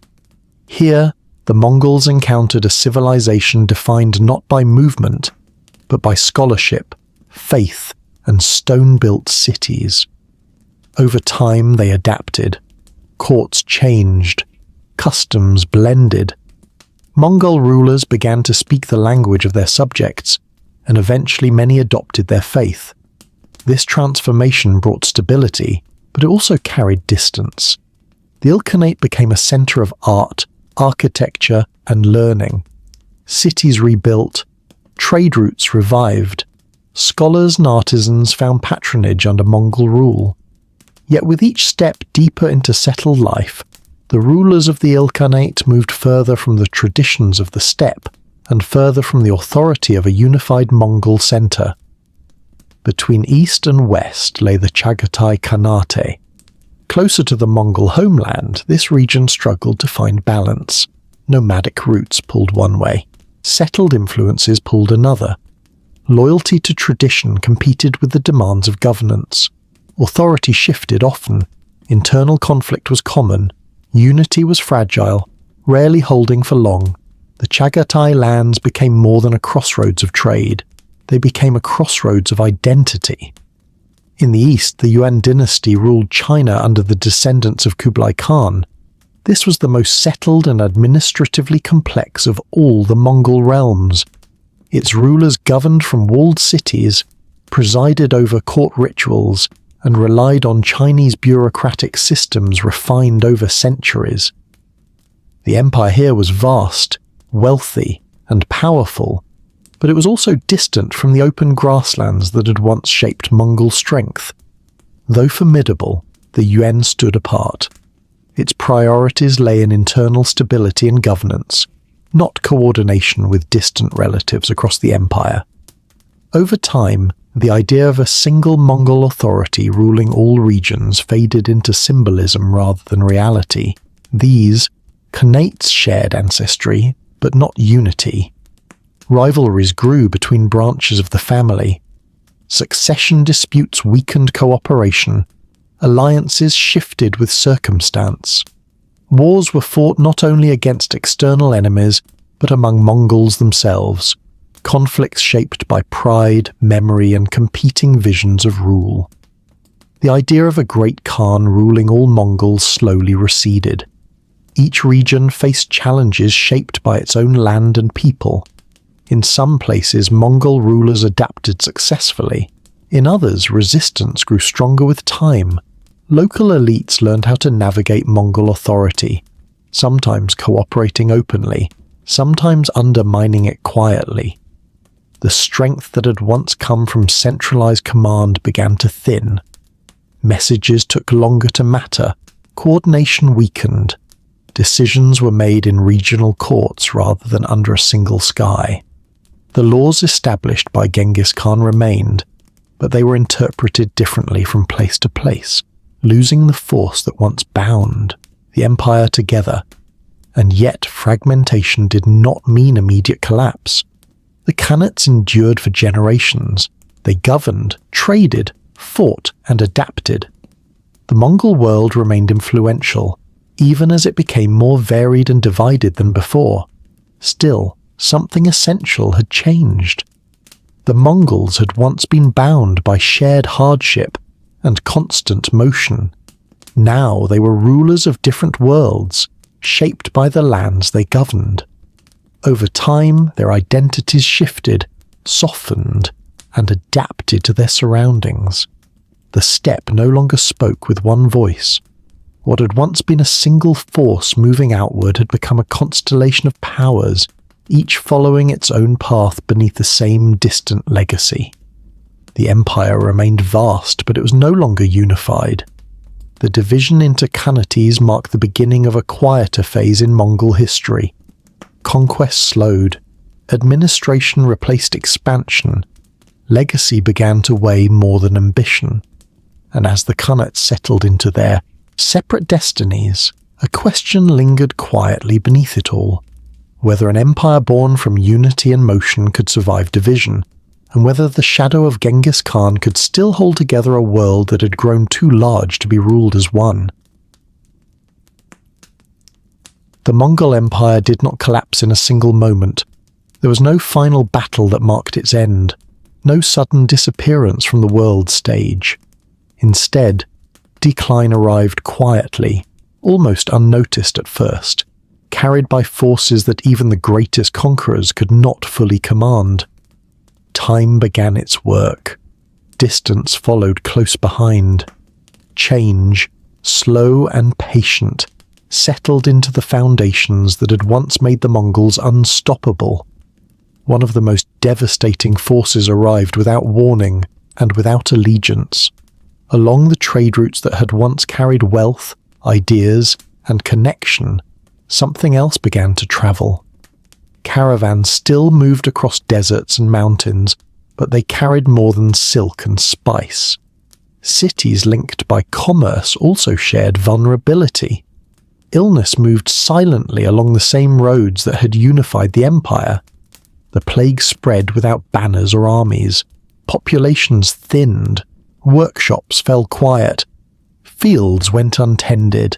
In places that had once hummed, with trade and movement, doors closed and streets emptied. Fear replaced motion. The very networks that had brought prosperity now carried loss, breaking the rhythm that had sustained the Mongol world. At the same time, resistance began to surface. In many regions, Mongol rule had never been loved, only endured. As central authority weakened, local leaders tested how far obedience truly reached. Taxes were delayed, orders went unanswered. Small rebellions flared, sometimes crushed quickly, sometimes smouldering long enough to grow into something larger. The Mongols responded as they always had, with force. But something was different now. The armies were no longer the same. Generations removed from the open steppe, many soldiers no longer carried the relentless endurance of their ancestors. Settled life had softened skills once sharpened by hunger, cold, and constant motion. Horses were fewer. Training was uneven. Discipline, once absolute, began to bend. The military edge that had defined Mongol dominance slowly dulled. The end of the Mongol Empire did not arrive with silence. There was no single moment when the world realized it was over. Instead, the empire unraveled slowly, unevenly, carried forward by time, distance, and exhaustion. The world the Mongols had once reshaped was changing again, and this time it was changing without them at the center. In China, the Yuan dynasty stood at the heart of that transformation. What had once been a powerful imperial state began to strain under pressure it could no longer contain. Harvests failed. Rivers flooded their banks. Famine spread quietly through villages long before it reached the court. Years of hardship left the population weary, and resentment toward foreign rule deepened into anger. Rebellions rose across the countryside, not all at once, but steadily. Mongol authority, distant and divided, struggled to respond. Orders arrived late. Armies moved slowly. Trust in leadership began to thin.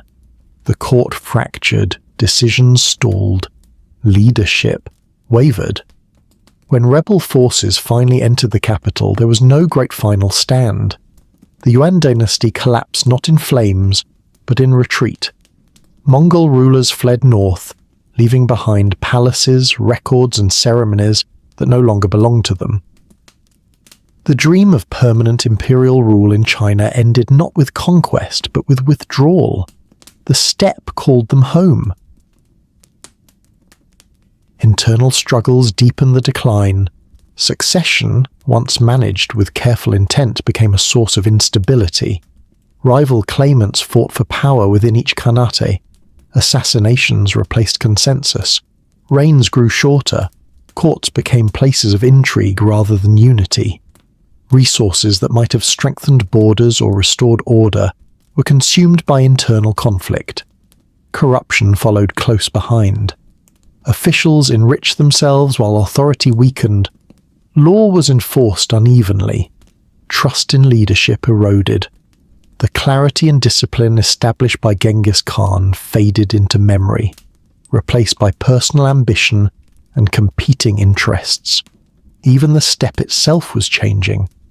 As Mongols settled into cities and courts, their bond with nomadic life weakened. Skills that had once been instinctive, endurance, mobility, adaptability, were no longer universal. Meanwhile, their enemies were learning. States adapted Mongol tactics just as the Mongols once had adapted the methods of others. Walls grew stronger, armies reorganized, firearms began to appear, quietly altering the balance of power. The Mongols were no longer alone in innovation. In China, resentment toward Mongol rule hardened into open defiance. Economic strain, natural disasters, and ethnic tension combined into rebellion. Movements arose that spoke not of compromise, but of restoration, of reclaiming what had been lost. In the West, former tributaries grew bold. The Golden Horde fractured further. The Ilkhanate weakened under internal pressure. The Chagatai Khanate struggled to hold itself together. Each region faced its own unraveling, shaped by local conditions and long-simmering tensions. The empire's vastness, once its greatest strength, became its heaviest burden. Communication faltered, loyalty fractured. Decisions made in one region carried little weight in another. The sense of shared destiny that had once bound the Mongol world together slowly dissolved. Even the idea of Mongol supremacy began to fade. New powers rose, shaped by local identity and resilience. The Mongols, once feared as unstoppable, were now resisted, challenged, and sometimes defeated. Their dominance was no longer inevitable, and yet decline did not erase their influence. The systems they had built continued to shape trade, governance, and warfare. Roads still followed paths they had secured. Tactics still carried their imprint. The Mongol legacy remained embedded in the lands they had ruled, even as their authority receded. But the age of conquest had ended. What replaced it was quieter, heavier, more uncertain. The steppe warriors who had once ridden unchallenged across continents now faced a world that had learned from them. The balance had shifted, motion slowed, certainty faded. The Mongol Empire, born of unity and endless movement, was settling into history. Its fall was not sudden. It was the slow passing of an age. Far to the west, the Golden Horde faced its own quiet decline. Once dominant over Eastern Europe and the Russian principalities, its grip weakened as unity dissolved from within. Succession disputes eroded authority. Rival claimants competed for power. Tribute grew irregular, then stopped altogether.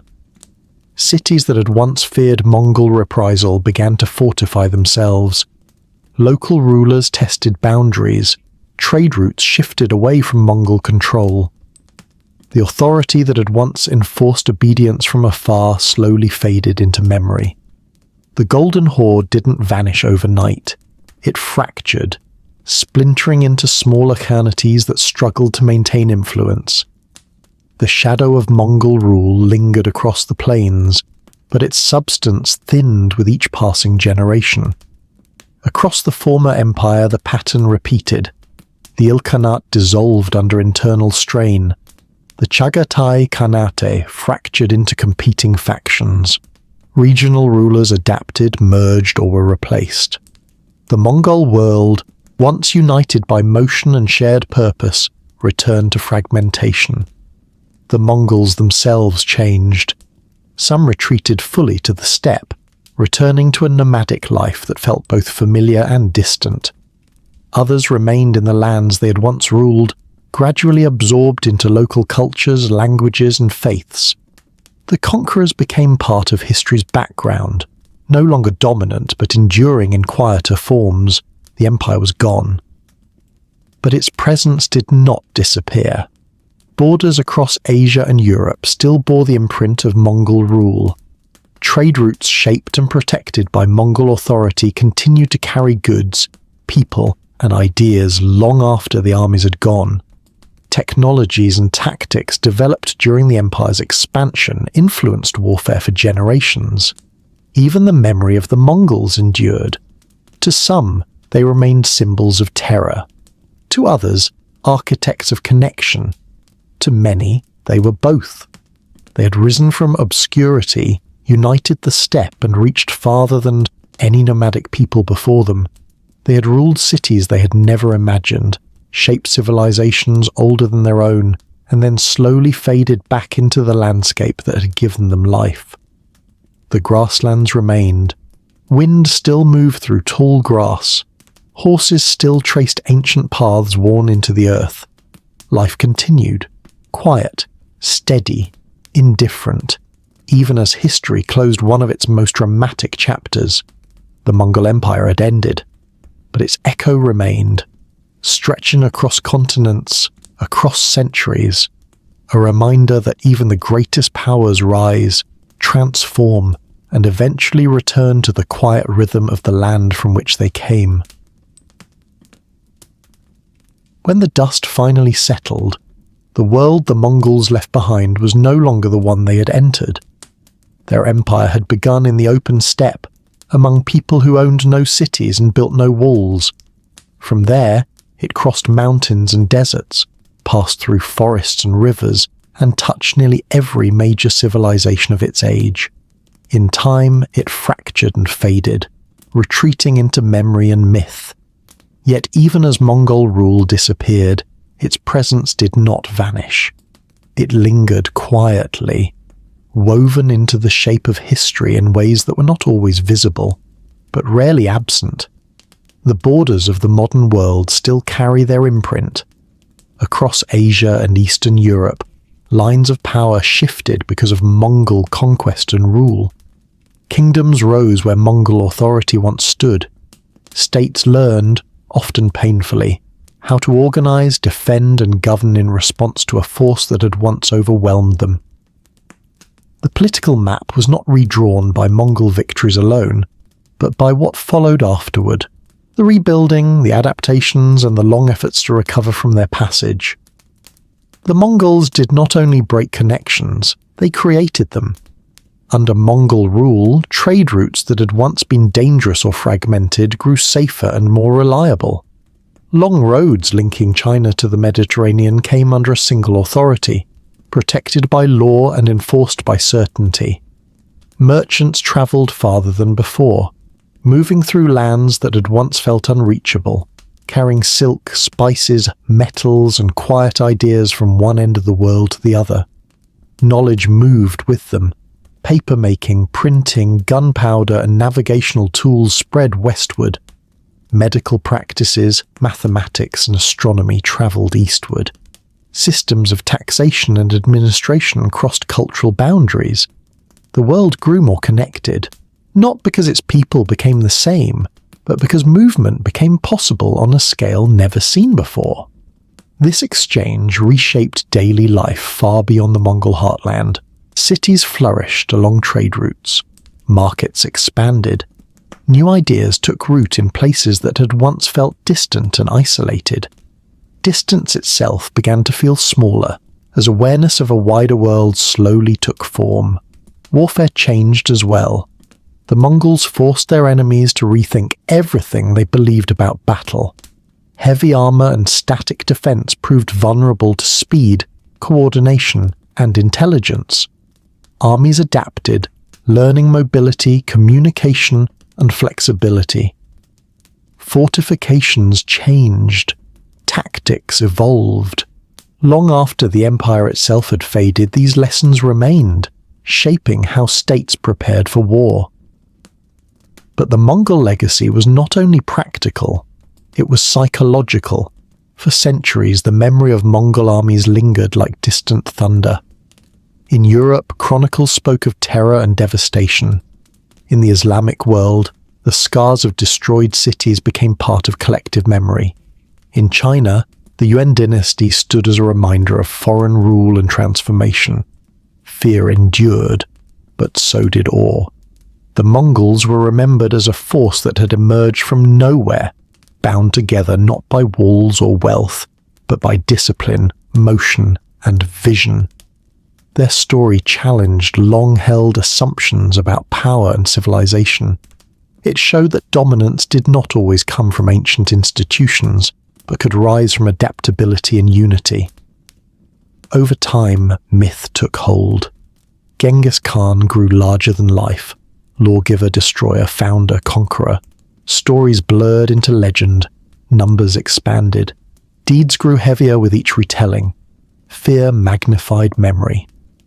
Yet beneath the myth remained something human. A story shaped by hardship, loyalty, ambition, and survival. The Mongols themselves left few monuments behind. They raised no great cathedrals or carved triumph into stone. Their empire was carried by people rather than architecture. When it ended, it left behind pathways instead of palaces, roads travelled, routes remembered, connections traced across the land. In this way, their legacy was unlike that of any other empire. They did not seek permanence through stone. They shaped the world through motion. Cultural exchange became one of their most lasting contributions. Artists, scholars, engineers, and travellers moved across Mongol lands with a freedom rarely known before. Languages mixed. Beliefs encountered one another. While suffering and conflict marked much of this movement, so did curiosity and adaptation. The Mongol Empire forced civilizations to acknowledge one another. Isolation became impossible. Distance lost some of its power. The idea of a connected world, vast, dangerous, and shared, began to take form. Even after the empire's fall, this awareness did not disappear. For the Mongols themselves, legacy was quieter. Many returned to the steppe, resuming a way of life older than empire. Others remained where they had settled, slowly absorbed into the cultures they had once ruled. Their identity adapted and endured, not as dominion, but as memory. The grasslands remained their anchor. Wind still moved across the plains where Temujin had once struggled to survive. Horses still traced ancient routes. Camps rose and fell with the seasons. Life continued, indifferent to empire, just as it always had. History moved on. New powers rose. New conflicts reshaped the world. The Mongols became a chapter rather than a presence. Yet that chapter never truly closed. Their shadow stretched forward, into borders drawn, roads travelled, tactics learned, and stories remembered. They were destroyers, but also connectors, bringers of terror, but also of exchange, nomads who ruled cities and conquerors who eventually returned to the land. In the quiet after empire, their legacy settled gently into the fabric of time, and there, woven into roads and memories, into fear and connection alike, their influence remains. They came from nowhere, conquered half the world, and vanished into history, but their shadow still stretches across time.